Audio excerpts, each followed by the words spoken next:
Graça e paz a todos os nossos queridos e amados irmãos em Cristo Jesus, da nossa Escola Bíblica Dominical. Eu sou o pastor Danilo Estélio e vamos agora tratar da nossa segunda lição desse segundo trimestre de 2021, estudando aqui dentro da carta de Paulo aos Gálatas, a Efésios e a Filemon. Nossa segunda lição tem como título Gálatas 2, o Evangelho da Incircuncisão. Os nossos objetivos nesta lição serão os seguintes: conectar Paulo com os demais apóstolos, demonstrar que ninguém pode ser justificado pela lei, compreender que só a fé em Jesus redime judeus e gentios. Nosso textuário está em Gálatas capítulo 2, versículo 9. Conhecendo Tiago, Cefas e João, que eram considerados como as colunas, a graça que se me havia dado, deram-nos as destras em comunhão comigo e com Barnabé, para que fôssemos aos gentios, e eles à circuncisão. A verdade prática nos fala que uma vez que nos identificamos com a morte de Cristo, estamos mortos para a lei e aptos a viver para Deus. Os hinos sugeridos da nossa harpa cristã são os de número 15 e 291. A nossa leitura bíblica está em Gálatas capítulo 2. É todo o capítulo 2. Aqui o apóstolo Paulo ele continua, como no primeiro capítulo, falando um pouco da sua história de vida, quando ele afirma o seguinte: 14 anos depois, fui outra vez a Jerusalém com Barnabé, levando também Tito, aquele Tito para quem ele tinha escrito aquela carta que é mencionado no Novo Testamento. Veja que aqui o apóstolo Paulo está junto com Barnabé, ambos fazendo a obra missionária, o trabalho apostólico. Continuou o apóstolo Paulo no versículo 2: fui em obediência a uma revelação, ou seja, Deus ordenou que ele fosse a Jerusalém. E lhes apresentei o evangelho que prego entre os gentios, mas fiz isso em particular aos que pareciam de maior influência, para não correr ou ter corrido em vão. O que é este evangelho que Paulo pregava entre os gentios? Veja só que aqui nós temos a seguinte situação. O evangelho ele começa entre os discípulos de Jesus, que são judeus, em Jerusalém. Depois a maioria dos novos convertidos, aquela multidão que se converte em Atos capítulo 2, é feita de judeus ou prosélitos do judaísmo, ou seja, pessoas que já seguiam a lei mosaica, conheciam o Antigo Testamento. Agora, Paulo está numa outra situação. Ele estava evangelizando gentios, ou seja, não judeus, pessoas que viviam em outros povos, como romanos, bárbaros e pessoas de outras nações que nunca tinham sequer ouvido falar que existia um Antigo Testamento, que existia um único Deus. Povos que viveram sempre no paganismo. Então, óbvio que o evangelho que era pregado a essas pessoas não era um evangelho do tipo: pessoas, está aqui o Antigo Testamento, eu vou ler para vocês Gênesis, Êxodo, Número, Levítico, Deuteronômio, os profetas, os salmos, vocês têm que se circuncidar, guardar a lei de Moisés, não comer determinados alimentos. Não era esse evangelho que Paulo pregava. Um evangelho judaizante. Então veja que ele tinha todo um cuidado de que este evangelho diferente que ele pregava aos gentios, apresentar Jesus de outra maneira para os gentios, ele não chega expondo para todas as pessoas em Jerusalém. Por quê? Ele sabe que em Jerusalém a maioria esmagadora dos seguidores de Jesus eram também praticantes do judaísmo, da lei mosaica. Então, para não causar dissensão, contenda, intriga, ele apresenta esse evangelho em particular aos que pareciam ter maior influência ali naquela comunidade cristã.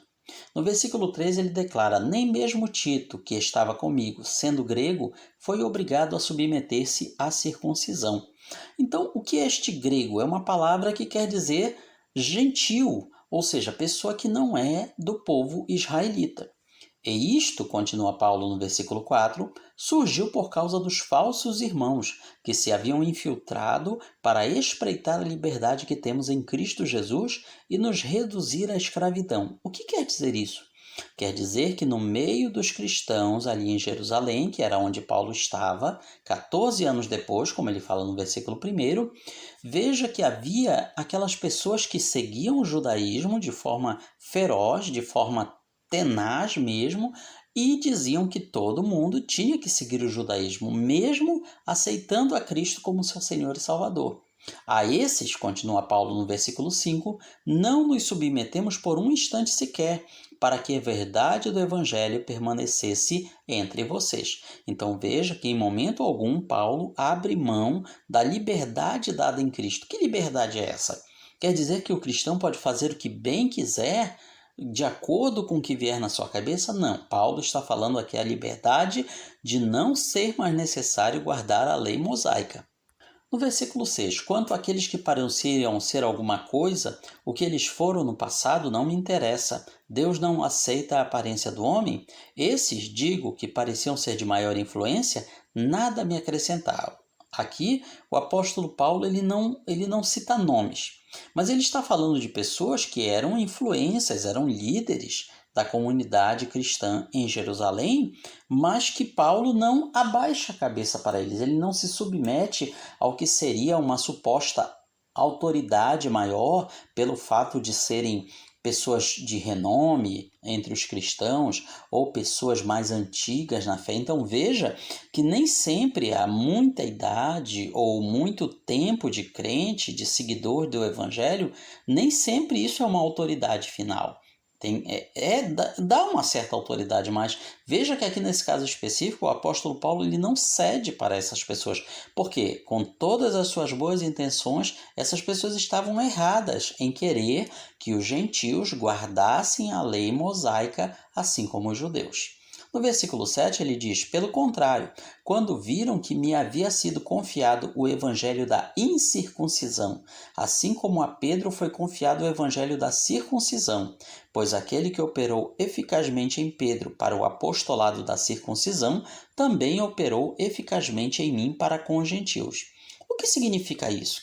Que evangelhos são esses?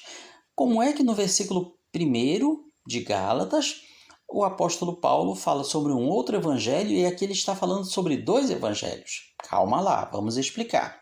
Aqui ele está dizendo o seguinte, que o evangelho da incircuncisão era a forma de você levar Cristo aos gentios, aos pagãos, às pessoas que nunca tinham lido o Antigo Testamento, não conheciam o Deus israelita, o Deus Jeová, o Javé, o Deus único.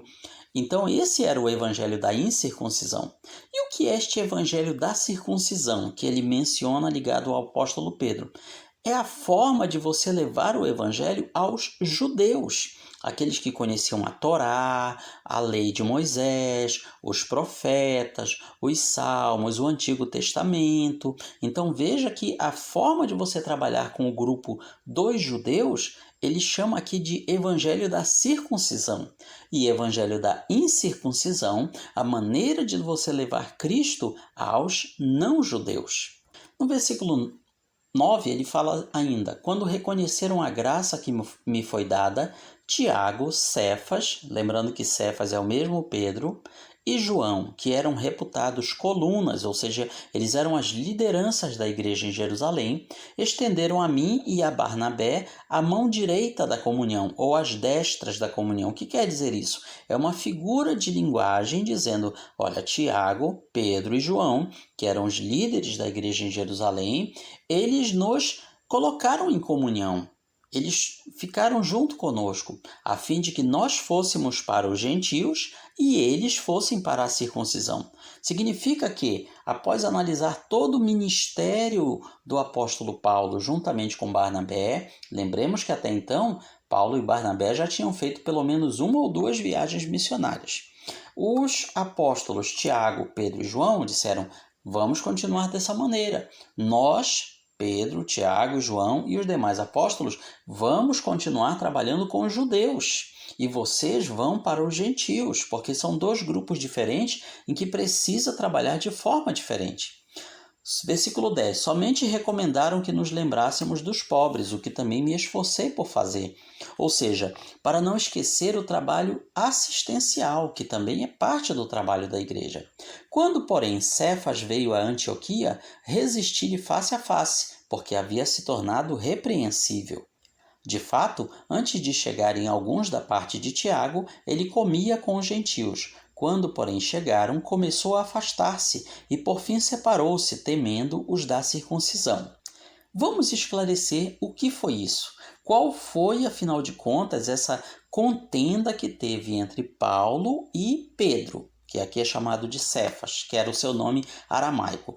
Antioquia, lembremos que também era um importante centro cristão. Na cidade de Antioquia da Síria é onde os seguidores de Jesus foram chamados de cristãos pela primeira vez.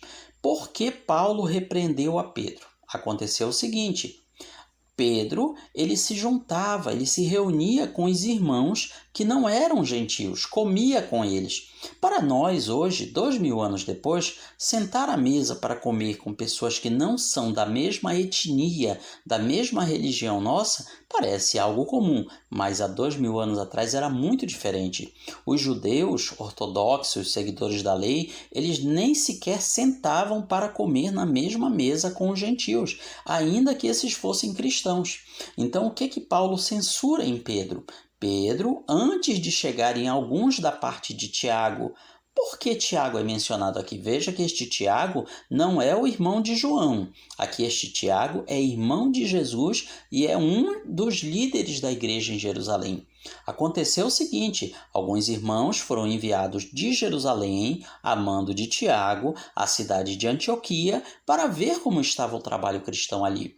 Antes deles chegarem, o apóstolo Pedro ele se reunia com os irmãos que eram cristãos e que não eram judeus, com os gentios, que é mencionado aqui, para se alimentar, para comer, algo que para eles era normal, mas que para os seguidores da lei mosaica estava errado. Quando, porém, chegaram estas pessoas enviadas por Tiago, ele se afastou dos irmãos gentios, ou seja, ele estava fazendo uma ação dissimulada, uma ação hipócrita.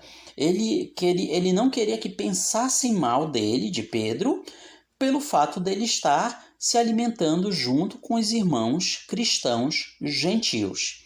Veja que para nós, hoje em dia, não tem razão de ser você sentar em lugares diferentes para se alimentar. Mas naquela época era muito diferente. Portanto, ali o apóstolo Pedro agiu de uma forma hipócrita.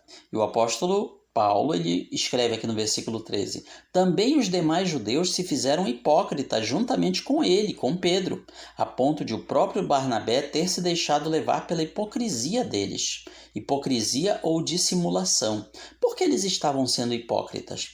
Porque eles estavam agindo de uma forma. Antes de chegarem os irmãos mais religiosos judeus, estavam próximos ali dos gentios. Lembremos que aqui estamos falando de cristãos. Havia cristãos judeus e cristãos gentios, ou seja, não judeus. E aí, quando chegam os irmãos judeus, o que Pedro e vários outros irmãos judeus fizeram? Se afastaram dos gentios, sem necessidade alguma, apenas e simplesmente pela aparência. Quando, porém, vi que não procediam corretamente, segundo a verdade do Evangelho, eu disse a Cefas, a Pedro, na presença de todos: se você que é judeu vive como gentio e não como judeu, por que quer obrigar os gentios a viverem como judeus? Então, o apóstolo Paulo repreendeu a Pedro pela sua hipocrisia, pela sua dissimulação. E continua: nós judeus, por natureza, e não pecadores dentre os gentios, sabendo, contudo, que o homem, o ser humano, não é justificado por obras da lei, e sim mediante a fé em Cristo Jesus. Também temos crido nele para que fôssemos justificados pela fé em Cristo, e não por obras da lei, porque por obras da lei ninguém será justificado, ou ninguém será salvo. Mas se nós, procurando ser justificados em Cristo, formos também achados pecadores, será que isto significa que Cristo é ministro do pecado? De modo nenhum. Então, o que o apóstolo Paulo está deixando bem claro aqui para todos nós, não apenas para os Gálatas, mas para nós, é que as obras da lei, elas não podem salvar ninguém. Elas não podem nos justificar. O que nós temos como obras da lei não é para ser salvos, mas como um símbolo de que nós fomos salvos. Continua o apóstolo Paulo, porque se volto a edificar, a construir aquilo que eu destruí, a mim mesmo me constituo transgressor.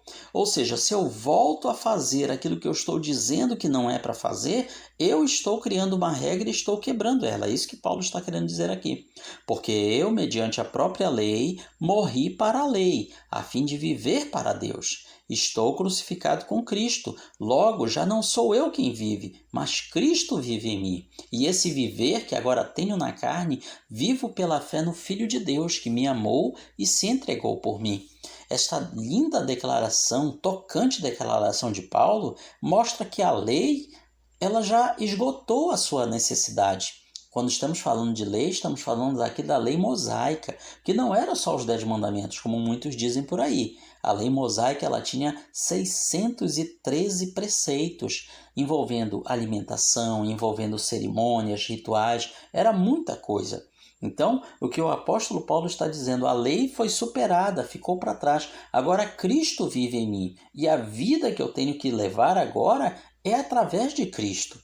E termina ele, não anulo a graça de Deus, porque se a justiça é através da lei, então Cristo morreu em vão. É verdade. Por que Cristo teria que se sacrificar no Calvário se a lei resolveria tudo? Bastaria que Jesus viesse a esse mundo e, resumidamente, dissesse às pessoas, vocês têm que guardar esta lei mosaica, esta lei que foi dada a Moisés lá no Monte Sinai. Vocês têm que guardar tudo isso aqui dessa maneira. E aí pronto, vocês estarão justificados. Jesus não precisaria ter morrido no Calvário por causa disso. Então o apóstolo Paulo está mostrando para os Gálatas que não adianta eles guardarem a lei mosaica por si só. Isso não vai resolver a situação deles.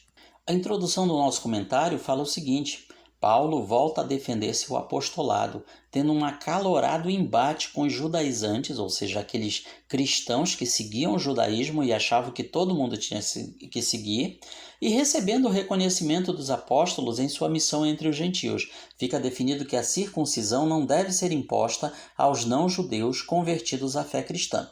É bom lembrar que a circuncisão era um ritual a que o homem era submetido, era cortado a pele do prepúcio, ou seja, a pele que recobre a ponta do pênis do homem. Portanto, através desse ritual, que com certeza era doloroso, é dessa forma que a pessoa que não era adepto do judaísmo se comprometia a guardar toda a lei mosaica. A circuncisão era a porta de entrada no judaísmo, na lei mosaica. No caso das mulheres, como era feita esse ingresso no judaísmo? Através de um batismo, de um banho ritual em que a mulher era mergulhada na água até o pescoço, enquanto 2 homens instruídos na lei de Moisés ficavam do lado de fora e a instruíam sobre alguns dos mandamentos menores e alguns dos mandamentos principais. O nosso comentário também destaca que a carta aos Gálatas deve ter sido escrita antes do concílio em Jerusalém, que é mencionado em Atos capítulo 15.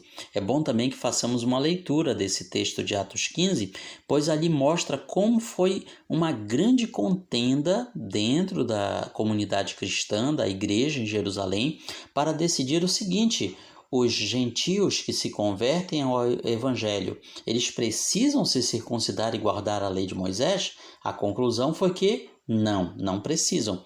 Só que antes disso, a polêmica já era muito grande. E é nesse contexto que é escrita a carta aos Gálatas. Então, seguramente, a carta aos Gálatas foi escrita antes do concílio em Jerusalém, no capítulo 15 de Atos.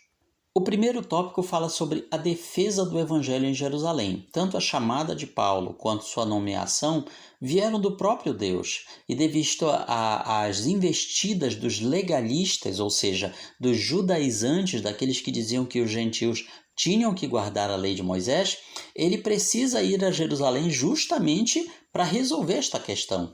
Veja só, Paulo já havia feito pelo menos uma viagem missionária, havia ganho muitos gentios para Jesus, e agora ter que voltar a essas pessoas e dizer: pessoas, irmãos, olha, nós temos que guardar a lei de Moisés, os que são homens têm que se circuncidar, as mulheres têm que passar pelo ritual da imersão, têm que guardar todos os 613 da lei mosaica. Veja só como isso seria, de uma certa forma, despregar tudo aquilo que ele tinha pregado aos gentios. Ele chega e fala da liberdade em Cristo e depois volta e tem que desfazer o que ele falou. Então, justamente com essa finalidade, o apóstolo Paulo vai a Jerusalém e expõe o trabalho que ele e Barnabé haviam feito entre os gentios. O primeiro item do primeiro tópico fala sobre essa viagem revelada a Jerusalém, ou seja, foi Deus que revelou a Paulo que era necessário que ele fosse a Jerusalém para mostrar o trabalho missionário entre os gentios e para resolver essa importante questão. No item 2 desse mesmo tópico é mencionado sobre os falsos irmãos. Será que hoje ainda existem falsos irmãos assim? Claro! São pessoas que estão vendendo o pacote da salvação, onde o que Jesus fez na cruz parece que não é suficiente. Precisa completar com outras coisas, com outros rituais, com outras práticas religiosas, para que assim a pessoa possa se sentir salva. É uma fé falsa, é uma fé falsificada e que tem levado muitas pessoas, de uma maneira ou de outra, para longe dos verdadeiros caminhos de Deus. No item 3 é mencionado a questão de Paulo não abaixar a cabeça para aqueles líderes que já vieram antes dele. Talvez ele estivesse se referindo aos apóstolos originais, os 11 primeiro, incluindo Matias 12. Mas veja que, embora Paulo os respeitasse e se considerasse até menor do que eles, como ele menciona em 1 Coríntios 15, 9, mas ele deixa claro que essa subordinação não significava aceitar possíveis erros. Ele via que os apóstolos originários não estavam vivendo o verdadeiro evangelho do reino naquele momento, e por isso ele não iria abaixar a cabeça, não iria aceitar a autoridade deles nesse ponto. No segundo tópico, nós falamos sobre o único evangelho para judeus e gregos. Lembrando aqui que a palavra gregos quer dizer gentios, não judeus, pessoas que eram de outros povos, outras etnias que não os judeus. Aqui Paulo está relatando a aprovação por parte dos apóstolos de Jerusalém do seu ministério entre os gentios. Paulo lhes presta um relatório das suas viagens missionárias, dos lugares por onde ele passou, de como as pessoas responderam de forma positiva ao evangelho de Cristo naquele começo. Então, com isso, os apóstolos, incluindo Pedro, percebem que Deus estava no controle daquele trabalho, que Deus estava direcionando esse trabalho e que, portanto, Paulo e os demais não deviam ser de forma nenhuma diminuídos ou limitados no seu trabalho. Isso nos ensina que o evangelho ele deve ter resultados. Nem todos os resultados vêm do verdadeiro evangelho, é verdade. O falso evangelho também traz resultados. Porém, o verdadeiro evangelho ele precisa trazer resultados, não apenas em quantidade, mas em qualidade, em mudança de vidas, em transformações de corações, para que dessa forma os frutos do verdadeiro evangelho sejam evidenciados. O primeiro item fala sobre o evangelho da incircuncisão. O apóstolo Paulo tinha ido a Jerusalém para resolver essa questão da imposição do judaísmo aos cristãos, levando justamente Tito, que era um gentil convertido ao evangelho e que não tinha se circuncidado, o que para os cristãos judeus era um escândalo, era incorreto. Porém, Paulo fez isso de propósito para mostrar os resultados do evangelho na transformação das vidas, sem a necessidade da circuncisão e muito menos da lei mosaica. Dessa forma, os defensores da circuncisão para os gentios foram vencidos pela opinião dos chamados colunas da igreja, ou seja, os líderes de maior influência, Pedro, Tiago e João. Aqui a gente abre um parênteses para aqueles que vivem por aí dizendo que Pedro foi o primeiro papa, foi o primeiro líder da igreja. Aqui você não vê isso. Aqui você vê uma liderança tripartite. Pedro, Tiago e João eram os líderes ali daquela igreja. E lembrando que esse Tiago aqui não era o irmão de João, mas sim o irmão de Cristo. Era o chamado Tiago o Justo. O mesmo Tiago que escreveu a carta que nós temos no Novo Testamento e que era um defensor ferrenho da lei de Moisés. porém não como uma regra para os gentios, mas sim para os judeus que se convertiam a Cristo e guardando não para serem salvos por Cristo, mas justamente porque haviam sido salvos. Então veja que nós temos aqui duas situações diferentes, dois grupos de pessoas, judeus e gentios convertidos a Cristo. Cada um tinha que haver um trabalho diferente, tinha que haver um caminho diferente. Além de Paulo, trabalhando com os gentios, Tiago, trabalhando com os cristãos judeus em Jerusalém, nós temos Pedro, que trabalhava com os judeus da dispersão. O que eram isso? Eram judeus que estavam não concentrados ali no território da Judéia, mas espalhados em várias regiões do Império Romano. Eram comunidades judaicas, onde também os apóstolos levavam a pregação do Evangelho para dizer: o Messias que vocês esperam, ele já veio. Esse Messias é Jesus de Nazaré. Então veja que nós temos aqui três grupos distintos agora. De dois ampliamos para três grupos: os judeus de Jerusalém, os judeus da dispersão e os gentios. Cada um desses grupos estava atendido por um apóstolo diferente. Tiago, no caso dos judeus de Jerusalém, Pedro, os judeus da dispersão, e Paulo entre os gentios. Veja como Deus usa ferramentas diferentes para trabalhos diferentes, mas dentro do mesmo plano. Então nós não podemos, de forma nenhuma, discriminar algum irmão, alguma irmã que tem um trabalho diferenciado com um determinado grupo social, mas pelo contrário, ajudar, dar a mão a essa pessoa, ajudar no que nós pudermos, porque Deus usa essas ferramentas diferentes, mas sempre dentro do mesmo plano de buscar e salvar a toda a criatura que se havia perdido. Ainda no item 2 do tópico 2, o evangelho da circuncisão. O que era isso? Era a forma de você trabalhar com os judeus. E aqui o apóstolo Paulo aponta Pedro como o grande expositor deste evangelho da circuncisão. Paulo não era contra a circuncisão em si. O que ele era contra é que a circuncisão fosse imposta como condição para seguir a Cristo, como condição para a salvação. Portanto, o evangelho da circuncisão nada mais era do que o evangelho da salvação em Cristo entre os judeus, representados e administrados pelo apóstolo Pedro. No item 3 do tópico 2, nós vemos aqui o reconhecimento, a recomendação. A liderança da igreja em Jerusalém reconhece o trabalho de Paulo e Barnabé. Aqui a liderança Tiago, Cefas e João, como já mencionamos. E isso dá ao apóstolo Paulo respaldo para que ele possa continuar fazendo o seu trabalho missionário junto aos gentios sem a imposição da lei mosaica para eles. Como explicar essa diversidade? O nosso comentarista diz da seguinte forma: o conteúdo é o mesmo, mas a abordagem é diferente. A teologia é a mesma, mas o método é diferente.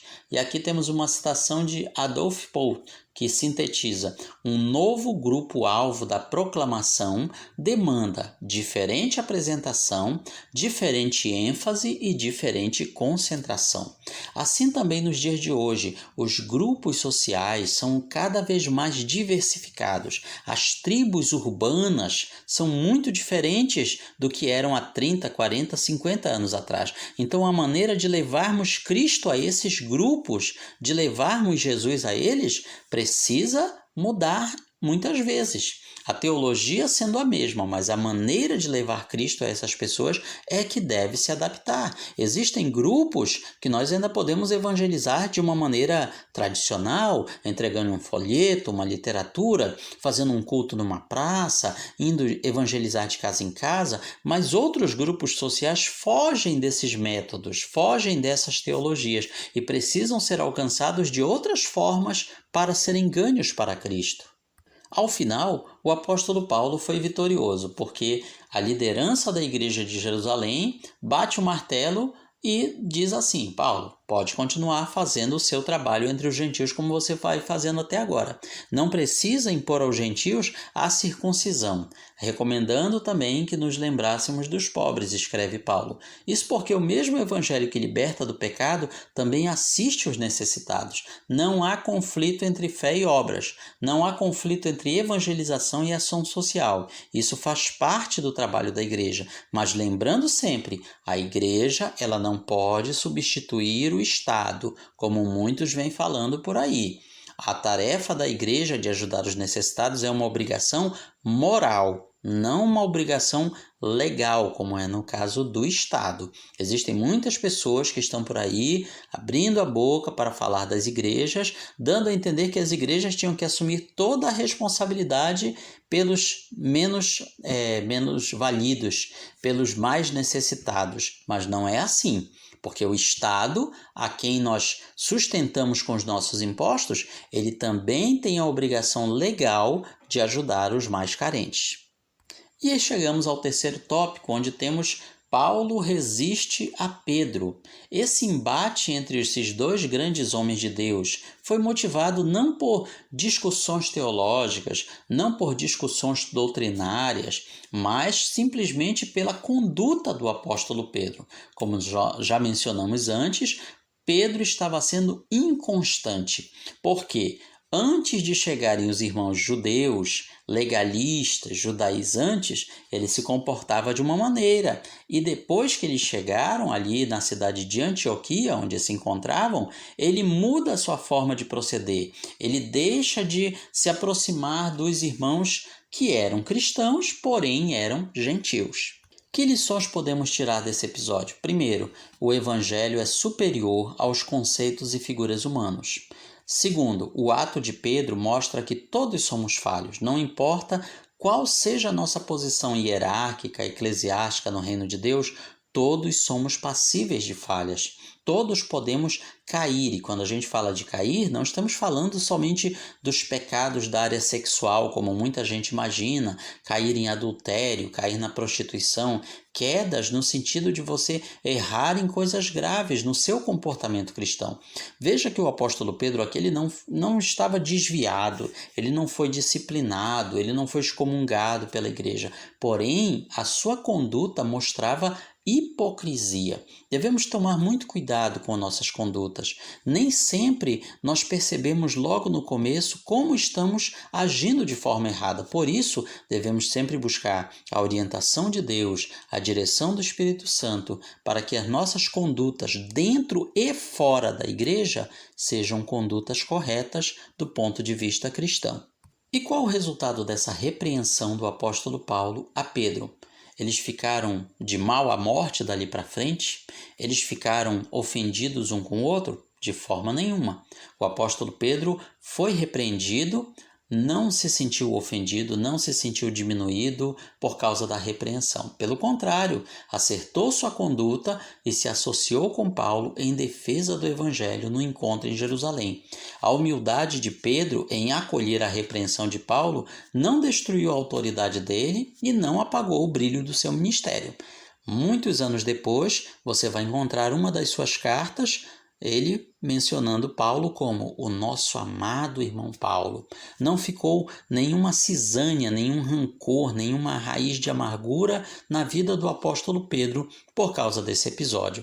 Assim também nós, quando somos repreendidos pelos nossos irmãos em Cristo, repreendidos da forma correta, nós também não devemos guardar rancor e muito menos nos acharmos intocáveis ou irrepreensíveis acima de toda e qualquer forma de correção. Pelo contrário, todos podemos nos corrigir uns aos outros.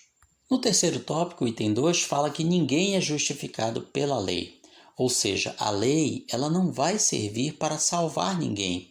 A lei tinha como finalidade mostrar o pecado, mostrar o erro, apontar. Não faça isso porque é errado.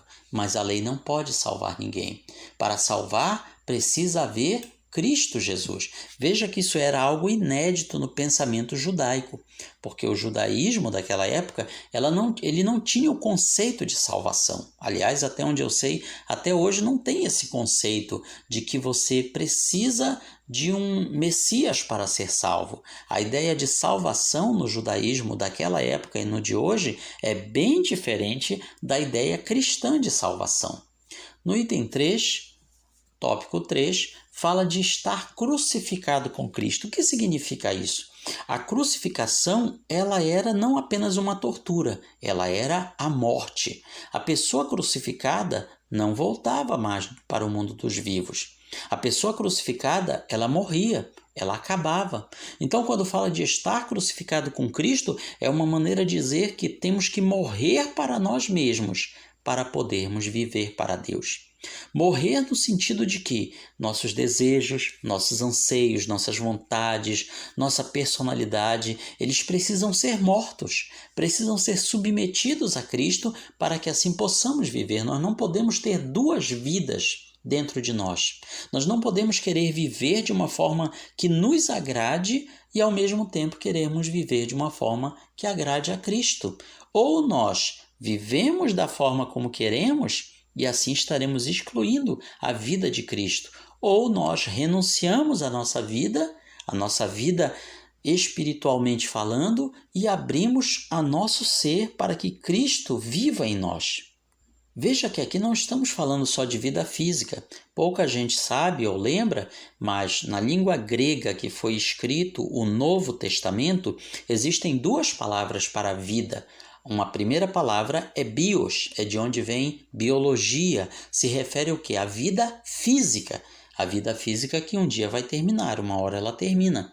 Mas existe uma outra palavra para vida na língua grega, é zoe, é uma vida diferente, não é a vida do corpo físico, é uma vida espiritual, é uma vida que vai além desta vida física. E é essa vida que Cristo veio trazer para nós. Quando você lê na Bíblia Sagrada, no Novo Testamento, falando sobre vida eterna, a palavra ali não é bios, não é uma bios eterna que Deus quer dar para nós, é uma zoe eterna, é uma vida além da vida, uma vida plena, uma vida muito além desta vida natural. O salvo vive para Deus quando morre para a lei e para o mundo. Isso acontece quando ele é crucificado com Cristo. E quando é que nós somos crucificados com Cristo? Será que é quando nós chegamos numa igreja, levantamos a mão e dizemos, eu quero aceitar Jesus como Salvador? Nem sempre. Existem pessoas que ali fazem aquela conversão, porém ainda não estão realmente crucificadas com Cristo. Então temos que olhar para a nossa vida e pensar, eu estou realmente crucificado com Cristo? Ou será que o velho homem, o velho Adão, a velha Eva ainda vive aqui dentro de mim? Conclui o nosso comentarista que a aplicação pessoal, a experiência da salvação através da graça e mediante a fé em Cristo deve produzir em todos os cristãos regenerados o pleno conhecimento da eficácia e suficiência do sacrifício de Cristo. Esse, portanto, é um breve resumo da nossa lição e na sua escola bíblica dominical você aprenderá com certeza muito mais. Visite também a nossa página palavravivaefiel.blogspot.com, onde você poderá baixar gratuitamente esta e muitas outras lições para abençoar a sua vida. Que Deus esteja conosco.